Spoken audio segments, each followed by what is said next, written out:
Om Sai Ram, chapter 16 and 17. These two chapters relate the story of a rich gentleman who wanted Brahma Jnana quickly from Sai Baba. Preliminary. The last chapter described how Mr. Cholkar's vow of small offering was completed and accepted.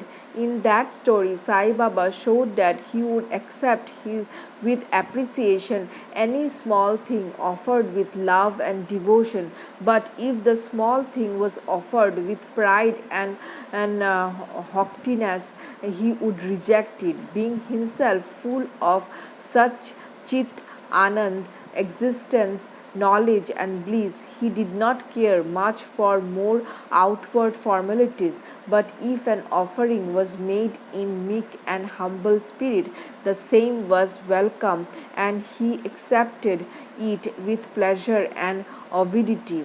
In fact, there is no person more liberal and benevolent than a Sadguru like Sai Baba. He cannot be compared to the Chintamani jewel, philosopher's stone which satisfies desires, the Kalpataru, the celestial tree which fulfills our desires, or the Kamadhenu, the celestial cow which yields what we desire, for they give us only what we desire, but Sadguru gives us the most precious thing that is inconceivable and instructible, the reality. Now let us hear how Sai Baba disposed of a rich man who came to him and implored him to give him Brahma Jnana. This was a rich gentleman, unfortunately his name and whereabout are not mentioned, who was very prosperous in his life.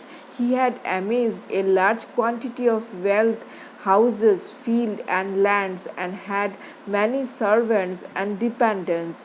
When Baba's fame reached his ears, he said to a friend of his that he was not in want of anything, and so he would go to Shri and ask Baba to give him Brahma Jnana, which, if he got, would certainly make him more happy. His friend dissuaded him, saying, "It is not easy to know Brahman, and especially so for from an avaricious man like you, who is always engrossed in wealth, wife, and children.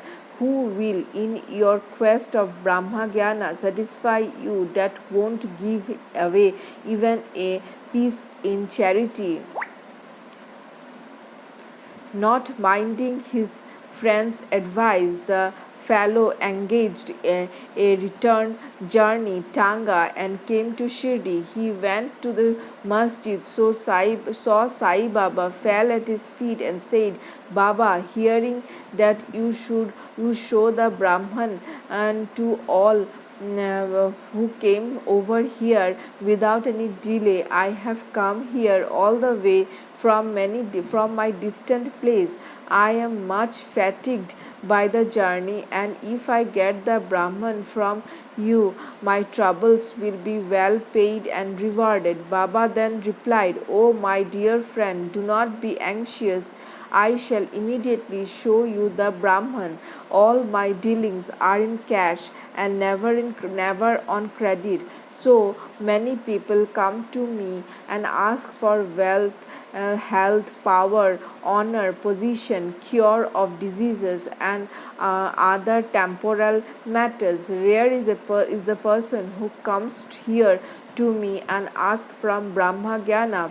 There is no dearth of person asking for worldly thing, but as persons interested in spiritual matter are very rare, I think it is a lucky and auspicious moment when persons like you come and press me for Brahma Jnana. So I show you to you with pleasure the Brahman with all its accompaniment and complications.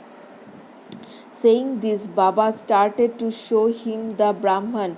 He made him sit there and engaged him in some other talk or affair, and thus made him forget his question for the time being. Then he called a boy and told him to go to one Nandu Marwari and get from him a hand loan of rupees 5. The boy left and returned immediately, saying that Nandu was absent and his house was locked. Then Baba asked him to go to Bala grocer and get from him the said loan. This time also the boy was unsuccessful. This experience was repeated again twice or thrice with the same result. Sai Baba was, as we know, the living and moving Brahman incarnate. Then someone may ask, why did he want the paltry sum of 5 rupees, and why did he try hard to get it on loan? Really, he did not want that sum at all. He must have been fully knowing that Nandu and Bala were absent, and he seems to have adopted this procedure as a test for the seeker of Brahman. That gentleman had a roll or bundle of currency notes in his pocket, and if he was really earnest, he would not have sat quiet and be a mere onlooker when Baba was frantically trying to get a paltry sum of rupees 5. He knew that Baba would keep his word and repay the debt, and that the sum wanted was insignificant. Still, he could not make up his mind and advance the sum. Such a man wanted from Baba the greatest thing in the world, viz. The Brahma Jnana. Any other man who really loved Baba would have at once given rupees 5 instead of being a mere onlooker. It was otherwise with this man. He advanced no money, nor did he sit silent, but began to be impatient as he was in a haste to return, and implored Baba, saying, "Oh Baba, please show me the Brahman soon."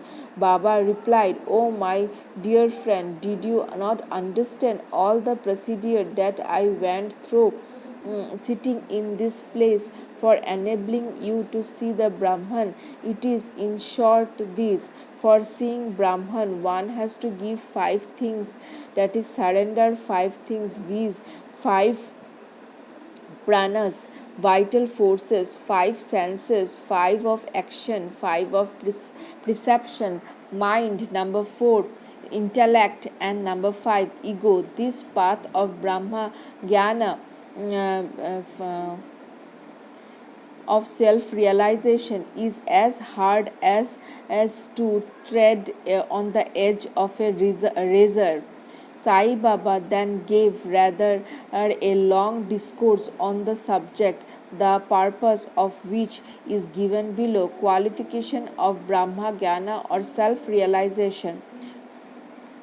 All persons do not see or realize the Brahman in their lifetime. Certain qualification are absolutely necessary. Number 1, mumuksha or intense desire to get free. He who thinks that he is bound and that he should get free from bondage and works earnestly and resolutely to that and who does not care for any other things is qualified for the spiritual life. Number 2, virakti or a feeling of disgust with the things of this world and the next. Unless a man feels disgusted with the things, emolument and honor with his action would which his action would bring in this world and the next, he say he has no right to enter into the spiritual spiritual realm. Number 3, antarmukhata, introversion. Our senses have been created by God with a tendency to move outward, and so man always looked outside himself and not inside. He who wants self realization and immortal life must turn his gaze inward and look to his inner self. Number 4, catharsis, from purging away of sins. Unless a man has turned away from wickedness and stopped from doing wrong, and has entirely composed himself, and unless his mind is at rest, he cannot gain self realization even by means of knowledge. Number 5, right conduct. Unless a man leads a life of truth, penance, and insight, a life of celibacy, he cannot get God realization. Number 6, preferring shreyas, the pleasant, the good, or to prayas, the pleasant. There are two sorts of things, viz, the good and the pleasant, and the former deals with spiritual affairs and the latter with mundane matters. Both these approach man for acceptance. He has to think and choose one of them. The wise man prefers the good to the pleasant, but the unwise, through greed and attachment, chooses the pleasant. Number 7, control of the mind and the senses. The body is the chariot and the self is its master. Intellect is the charioteer, and the mind is the reins. The sense are the horse, and the sense objects their paths. He who has no understanding and whose mind is unrestrained, his sense unmanageable, like the vicious horses of a charioteer, does not reach his destination, great realization, but goes through the round of births and deaths. But he who has understanding and whose mind is restrained, his senses being under control, like the good horse of a charioteer, reaches that place. That is the state of self realization when he is not born again. The man who has understanding as his charioteer guide and is able to rein his mind reaches the end of the journey, which is the supreme abode of the all pervading Vishnu Lord. Number 8, purification of the mind. Unless a man discharges satisfactorily and disinterestedly the duties of his station in life, his mind will not be purified, and unless his mind is purified, he cannot get self realization. It is only in the purified mind that viveka, discrimination between unreal and the real, and the vairagya, non attachment or to the unreal, crop up and lead to the self realization. Unless egoism is dropped, avarice got rid of, and the mind made desireless, as pure self realization is not possible. The idea that I am the body is a great delusion, and the attachment to his idea is the cause of bondage. Leave off this idea and attachment. Therefore, if you want to get to the self realization. Number 9, the necessity of a guru. The knowledge of the self is so subtle and mystic that no one could on his own individual effort ever hope to attain it. So the help of another person, teacher, who has himself got self realization is absolutely necessary. What others cannot give with great labor and pain can be easily gained by with the help of such teacher, for he has walked on the path himself and can easily take the disciple step by step on the ladder of spiritual progress. Number 10, and lastly, the Lord's grace is most essential thing. When the Lord is pleased with anybody, he gives him viveka and vairagya and takes him safe beyond the ocean of mundane and existence. And the self cannot be gained by the study of Vedas, not by intellect, nor by much learning. He whom the self chooses, by him it is gained. To him the self revealed its nature, says the Katha Upanishad. After the dissertation was over, Baba turned to the gentleman and said, "Well, sir, there is in your pocket the Brahma or the Mammon, and in the form of 50 times 5 rupees, 250 rupees. Please take that out." The gentleman took out from his pocket the bundle of currency note, and to his great surprise found on counting them that there are 25 notes of 10 rupees each. Seeing this omniscience of Baba, he was moved and fell at Baba's feet and craved for his blessing. Then Baba said to him, "Roll up your bundle of Brahma viz currency note. Unless you get rid it completely of your avarice or greed, your will not get you will not get the real Brahma. You can be whose mind is engrossed, or how can be whose mind is engrossed in wealth, progeny, and prosperity, expect to know the Brahma without removing away his attachment from for the same. The illusion of the attachment or the love for money is a deep eddy whirlpool of pain, full of crocodiles in the form of conceit and jealousy. He who is desireless can alone cross the whirlpool. Greed and Brahma are as poles asunder. They are eternally opposed to each other. Where there is greed, there is no room for thought or meditation of the Brahma. Then how can a greedy man get dispassion and salvation? For a greedy man there is no peace, neither contentment nor certainty, steadiness. If there be even a little trace of greed in the mind, all the sadhanas, spiritual and endeavors are of no avail.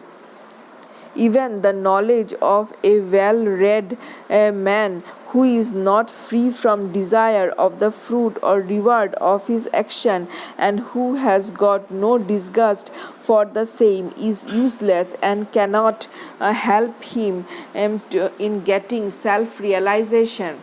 The teaching of a guru are of no use to a man who is full of egoism and who always thinks about the sense objects. Purification of mind is absolutely necessary. Without it, all our spiritual endeavors are nothing but useless show and pomps. It is therefore better for one to take only what he can digest and assimilate. My treasure is full and I can give anyone what he wants, but I have to see whether he is qualified to receive what I give. If you listen to me carefully, you will be certainly benefited. Sitting in this masjid, I never speak any untruth. When a guest is invited to a house, all the members of the household and other friends and relations that happen to be present are entertained only with along with the guests. So all those who were present in the masjid at this time could partake of the spiritual feast that was served by Baba for a rich gentleman. After getting Baba's blessings, one and all, including the gentleman, left the place quite happy and contented. Special characteristics of Baba. There are many saints who leaving their house stay in forest, caves, and hermitages, and remaining in solitude try to get liberation or salvation for themselves. They do not care for other people and are always self absorbed. Sai Baba was not of such a type. He had no home, no wife, no progeny, nor any relative near or distant. Still, he lived in the world society. He begged his bread from 4 or 5 houses, always lived at the foot of the neem tree, carried on worldly dealing, and taught all the people how to act and behave in this world. Rare are the sadhus and saints who, after attaining God visions, thrive for the welfare of the people. Sai Baba was the foremost of these, and therefore says Hemad Pant, blessed in the country is the country, blessed is the family, and blessed are the chaste parents, and where these extraordinary transcendent, precious and pure jewel Sai Baba was born. Bow to Sri Sai, peace be to all. Om Sai Ram.